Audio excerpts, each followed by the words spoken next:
하나님 말씀 잠언 3장 32절부터 35절입니다.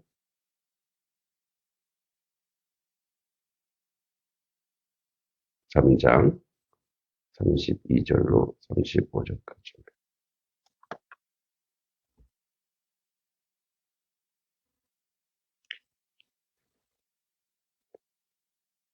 같이 한번 읽어보겠습니다. 대저 패악한 자는 여호와께서 미워하시나 정직한 자에게는 그의 교통하심이 있으며 악인의 집에는 여호와의 저주가 있거니와 의인의 집에는 복이 있느니라. 진실로 그는 거만한 자를 비웃으시며 겸손한 자에게 은혜를 베푸시나니 지혜로운 자는 영광을 기업으로 받거니와 미련한 자의 영달은 수치가 되느니라. 아멘. 네, 이제 본절 32절부터 35절까지는 지혜로운 삶의 필수 요소로서 선한 인간관계를 권면하는 솔로몬의 여섯 번째의 설교 강화 마지막 문단인데, 솔로몬은 앞서 권면한 적극적 관용의 실천 27절 28절이죠. 또 이웃을 향한 분쟁과 아주 포악을 금지하는 29, 30절, 이런 명령의 이유로 사중으로 열거한 뒤 인간관계의 기본 자세를 권면합니다. 자, 이 부분은 앞선 명령의 이유를 제시하는 부분인데, 이는 본절이 이제 대저, 즉 왜냐하면 뭐뭐 때문이다. 그러니까 지금 앞에 쭉 이야기하고 있는 이 이유들, 왜 이렇게 해야 되냐? 왜냐하면, 그러니까 왜 이웃에게 잘해야 되고, 또 이웃에게 적절로 선을 베풀어야 되고, 이렇게 하는 이유가 뭐냐? 그래서 대저, 왜냐하면 이런 뜻이죠. 32절에 패역한 자는, 여기서 이제 패역한 자를 이야기하고 있는데, 즉 어, 하나님이 보시기에 이 대조를 사용하고 있는데, 여기 정직한 자와 패역한 자라고 되어 있습니다. 정직한 하다의 예샤림은 야샤르, 즉 곧다, 바르다라는 뜻입니다. 이것은 물론 거짓됨에서 떠난 자라는 의미도 있으나 하나님이나 인간과의 관계에 있어서 바른 관계를 유지하는 자를 가리킵니다. 그리고 패역한 자는 이제 날로즈는 르주의 원형, 즉 굽히다, 구부리다라는 뜻이죠. 그 앞에서 나온 정직한 자와 정반대로 하나님과 인간관계에 있어서 그릇된 자세를 가진 자를 가리킵니다. 그래서 주로 인간관계에 초점을 맞춰 있다는 점에 여기도 양자, 즉 패역한 자와 정직한 자의 인간관계, 그 인간관계에 대조를 하고 있는 거죠.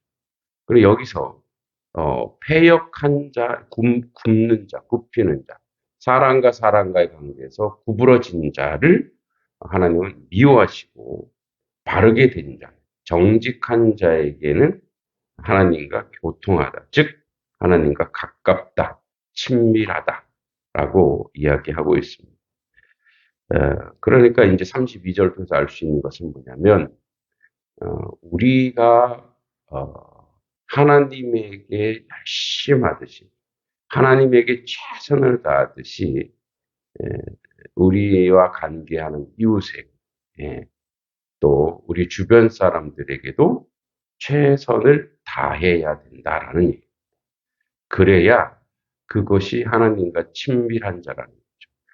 그러니까 하나님을 사랑하고, 어제 얘기했듯이 하나님을 사랑한 삶의 열매가 뭐냐? 이웃을 사랑하는 거예요. 그러니까 여러분, 우리 주변과 잘 이렇게 관계를 선하고 아름답게 잘 유지하는 사람이, 그 사람이 믿음이. 예. 그래서 나는 뭐 이렇게 믿어. 나는 이렇게 해. 나는 세상과 이렇게 결단을 낼 것처럼 하는 것은 결코 옳지 않습니다. 그래서 이제 우리가 어, 뭐 신학적으로 좀 그런데 신학적으로 뭐 교단에 따라 조금 취하는 바가 틀리지만 특별히 제가 속한 교단은 이제 WCC 즉 에큐메니칼적 이게 무슨 말이냐면 세상을 적대시하지 않고 어, 세상에 물론 죄악이 많고 세상에 물론 죄로 물들어 있지만 죄악시하지 않고 그들을 섬겨 그들이 결국은 하나님께로 돌아오게 하는. 네. 근데 이제 어떤 데는 아주 세상을 적대시 여겨서 세상을 아주 뭐랄까요, 파괴해야 될 존재로 보게 되면 그것은 여호와께서 미워하신 모습이죠. 그래서 우리가 우리의 이웃과 선하고 아름다운 관계, 그렇게 관계에 있어야지 그게 교통, 즉 하나님과 친밀한 자다. 그러니까 하나님을 사랑하면 이웃을 철저하고 아름답고 복되게 섬겨야 된다고 얘기합니다. 자, 또 악인의 집에는 여호와의 저주가 있거니와 의인의 집에는 복이 있는가. 또 이제 대조하고 있죠. 자, 아까 패역한 자, 정직한 자, 또 악인의 집, 의인의 집 이렇게 이야기하고 있습니다. 이제 또 대립되는 구조를 통해서 강화를 하고 있는데 어, 여기서 이제 의인의 집과 악인의 집이라고 이야기하는데 그 악인의 집과 의인의 집이 이제 구조적으로 대조를 이루면서 여기서 집이라고 하는 파트, 가옥이죠.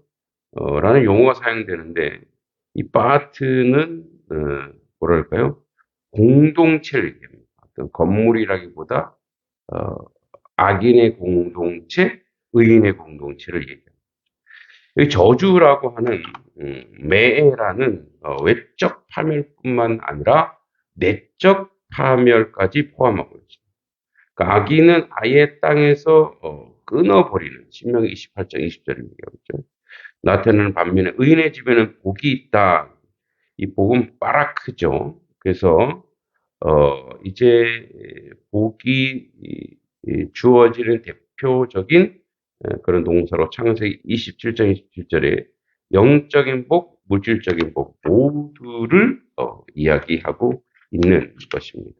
그러니까 이제 여호와께서 저주와 복을 주시는데 그 집, 그 공동체에게 준다는 거죠. 그러면 어, 이제 악인의 집이 뭐냐? 앞에 있는 것과 연결시켜서 이웃과 선한 관계가 이루어지지 못한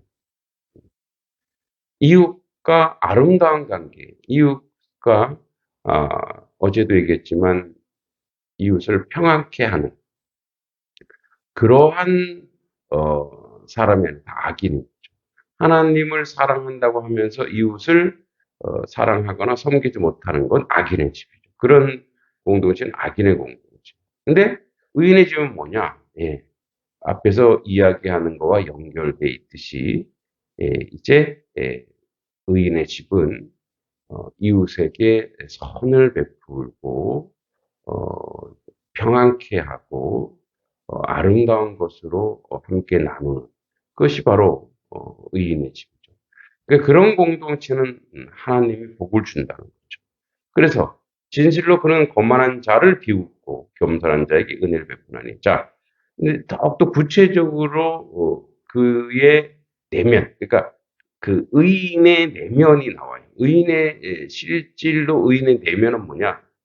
아, 겸손해. 그럼 악인의 내면은 거만해. 그러니까 계속 이제 대립하고 있죠. 패역한 자, 정직한 자, 의인, 악인, 거만, 겸손. 자, 거만한 자는 뭐냐면, 그 이웃에게 행하는 모습들이 내적 형태, 내적 형태. 겸손한 자는 뭐냐? 이웃에게 항상 겸손하여. 그래서 여러분 이 겸손이라고 하는 것은 이제 우리 예수님이 본질적으로 우리에게 보여주셨는데 그 모든 영광 보류 이 땅에 내려와 우리와 동일해지시고 그리고 다시 우리를 승기시켜 거룩한 것으로 이끌어가는 게 겸손입니다. 그러니까 겸손은 그냥 겸양을 떠는 게 아니라 이웃을 철저하게 섬기고 섬겨서 그 이웃이 감동받아 그 이웃이 내가 아는 하나님을 아는 자리까지로 가져가는 거예요. 함께 가는 거예요. 그러니까 함께 우리가 사랑을 나누고 은혜를 나누는 이유가 뭐냐? 그 이웃이 나를 통해 나를 밟고 내가 다리가 되어 내가 매개가 되어 어디까지 가느냐? 하나님의 영광의 자리까지 가는 거예요. 3절부터 지혜로운 자는 영광을 기업으로 받고 미련한 자는 영달을 함은 수치가 되는 거예요. 미련한 자의 뭔가 이렇게 올라가는 모든 나중에는 다 수치가 됩니다. 근데 이렇게 복이 있는 자는 뭐예요? 영광을 기업으로 받는 영광. 엄청나죠. 이 영광. 즉 이제 이 사중열거를 통해 인간관계의 기본 자세를 교훈한 32절 35절 마지막 결론은 뭐냐? 지혜로운 자와 미련한 자가 대조되고 있고 이로와 미련한 자는 앞서 지시된 바 패역한 자, 악인, 거만한 자를 포괄하고 있는 표현이고 지혜로운 자는 정직, 의인, 겸손한 자를 포괄하고 있는 표현입니다. 이러한 지혜로운 자는 영광을 기업으로 받는다는 사실을 밝히므로 이 정직과 의와 겸손을 포괄한 지혜를 추구할 것을 촉구합니다. 여기서 영광에 해당하는 카보드는 본래 무겁다라는 뜻을 지니고 상징적으로 모든 것의 풍부함이라는 의미를 가진과 동시에 하나님과 사람에게 받는 최고의 존경을 하나님이 극진히 사랑하는 자요 사람들도 그를 사랑하는 겁니다. 지혜로운 자가 이것을 기업으로 받는 것은 영광을 영원히 소유하게 되면 어떤 경우도 빼앗기지 않는다는 것을 얘기합니다. 반면에 여기에 이제 미련한 자의 영달함, 미련한 자의 현달 또는 영달은 욕이 되는데 현달이란 말은 이제 뭡니까 나타날 원래는 현달이라고 되어 있는데 통달할 달인데 이것은 뭐냐면 별실과 명망이 높아져서 세상에 드러나는 이 영달이죠. 이에 해당하는 이제 히브리 메림은 들어올리다, 일어나다, 높이다 의미를 가졌지만 결국 이처럼 높아지고 높아져 스스로 망한다. 스스로 무너진다는 것을 이야기하고 있습니다. 그래서 이제 이렇게 솔로몬의 제 15개의 강화 중에 6번째 강화의 마지막이 뭐냐? 바로 이 대립되는 이제 4가지의 대조. 그래서 패역, 악인, 거만 대신 지혜, 정직, 의인, 겸손. 이렇게 이러한 우리가 그 어떤 편에 서야 되고 어디 있어야 되는지를 분명히 얘기하고 있죠.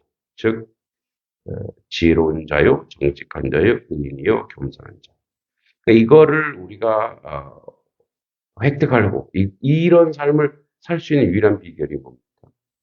바로 주의 말씀 가운데 있는 것이고 그 말씀을 묵상하는 것이고 그 말씀을 실천하는 것이고 그 말씀을 실현하는 것입니다.